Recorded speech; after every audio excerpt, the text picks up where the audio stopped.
We're answering the questions from buyers and sellers that we hear on a regular basis, and we know if they have them, there are thousands more out there that have the same questions. You know, we just want to tell you the real story from in the streets, down and dirty, what we're seeing in the trenches. Right, we're answering.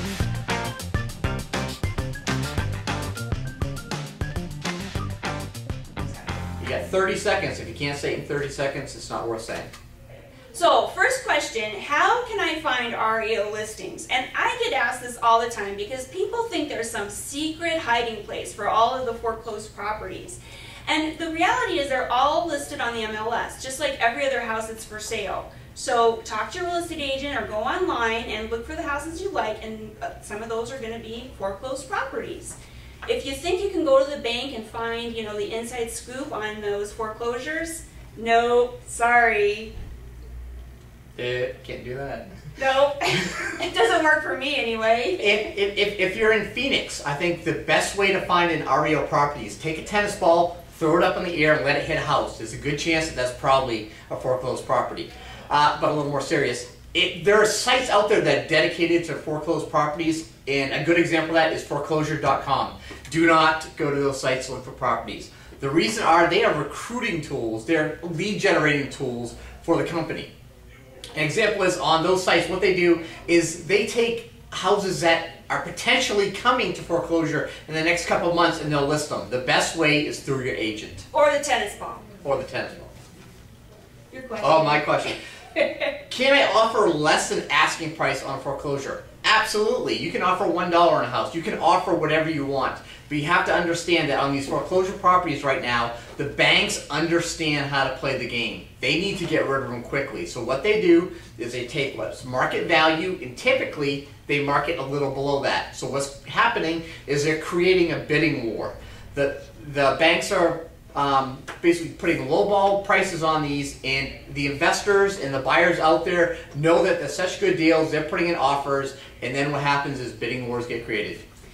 What I always tell my clients is look at the market value. Don't bother with what the list price is. Look at market value, because there are some price ranges, even for foreclosures, where the properties are going to be on the market for a while and there may be some room for negotiation. But if you're operating in the lower price ranges, anything below $200,000, and you think you can offer 10% below the list price and get that foreclosed property, you're going to be really disappointed. You're up. My turn. Okay, next question. We are buying a bank-owned home. The listing agent said the bank accepted our offer, but we have to sign a 10-page addendum from the bank. What are we supposed to do?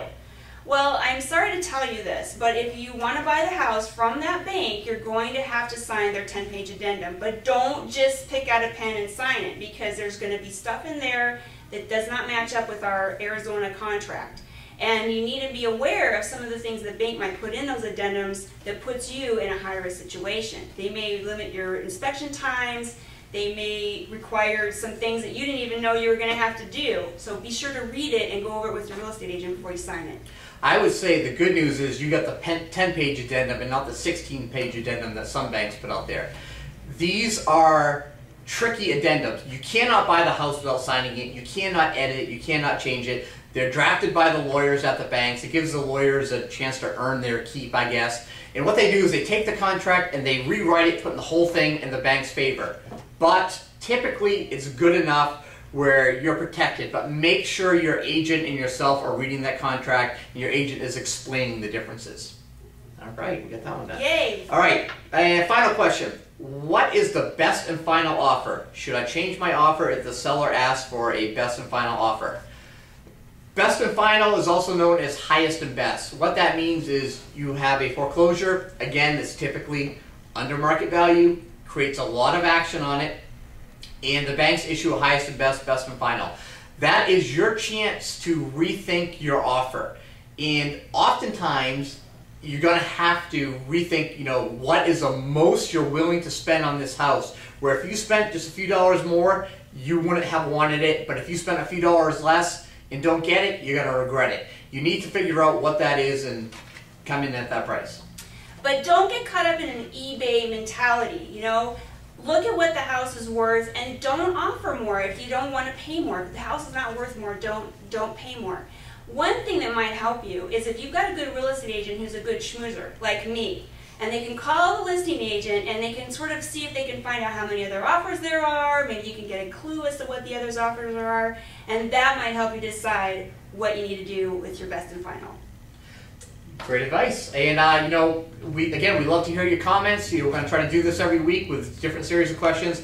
Please email us your questions. Our email address is right there, or send us a comment below and let us know. We'd love to hear from you. Thanks for stopping by. All right. Hey, Crystal Vanway here in Phoenix.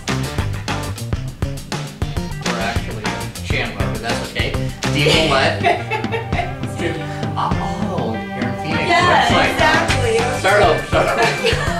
ARIA listings. The ARIA listings primarily are listed in the MLS, just like all the other houses are for sale. So work with your agent, tell them what you want, and they can tell you all of the listings that are foreclosures if that's what you're interested in buying.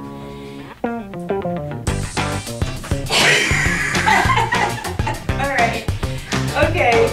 In my office, 30. That was 11 something. 11 seconds.